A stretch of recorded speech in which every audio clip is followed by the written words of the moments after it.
Hi everyone, Eugene Sachs here with another review from GameCritics.com. As a member of the last bastion of society, the player has been selected to lead the forces of the Vault against the dark creatures of the dead world in which they all live.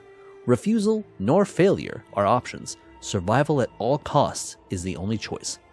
Box Dragon presents As We Descend, a wonderfully stylized and oppressive apocalypse currently in early access where each choice could be the difference between victory and watching humanity's last light be extinguished.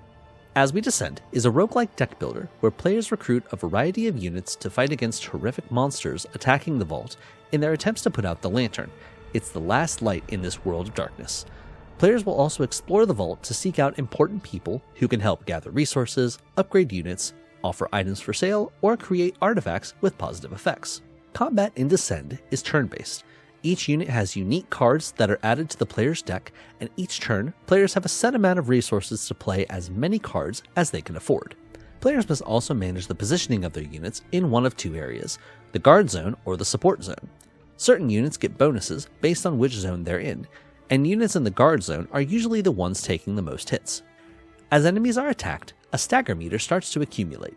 When the meter is full, an enemy is staggered, which means it will be stunned and lose a turn, while also becoming vulnerable to critical strikes, a key tactic for interrupting powerful attacks. Besides combat, players will have an opportunity to explore locations in the vault. Actions like visiting the inn to restore health or training with a mentor to increase effectiveness both require a card to use, so planning when to do so is part of the overall strategy here. In practice, As We Descend's combat feels easy to pick up but difficult to master because many of the cards seem basic. Do X damage, apply X debuff, and so on. However, many of the cards also have secondary effects that activate if specific conditions are met.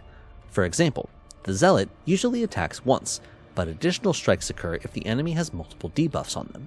Guardsmen get bonus defense when in the guard zone, and have abilities that deal additional damage that's upped by the amount of defense they have. There's a significant number of units that provide a wide set of options for each run, so players can expect to spend a good amount of time finding strategies and synergies. Something I haven't mentioned yet is players can choose their type of vault at the beginning of a run. Currently, there are two different vault styles with a third being developed. Unfortunately, there's not enough of a difference between them to make the choice significant. I hope the developers will work on these vaults a bit more to make them feel different in practice. Also, there were times when I made a decision early on, only to find out this one decision doomed my entire run. Since the outcome of a choice isn't immediately apparent, it can feel like a lot of wasted time that can have been salvaged. I also feel like As We Descend needs better tutorialization for vault exploration.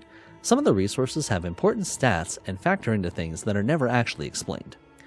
As stated at the start of this video, As We Descend is currently in early access, which means that there are some rough edges that come along with that. Even so, I'm extremely excited to see what else is in store. It's off to a great start with an intuitive interface, a welcoming combat system, and rewarding strategies for those who can muster its nuances. With some balance changes, tweaks, and additional updates, I'm hopeful that As We Descend could end up as one of the best in the genre. For me, As We Descend gets 8 critical strikes out of 10.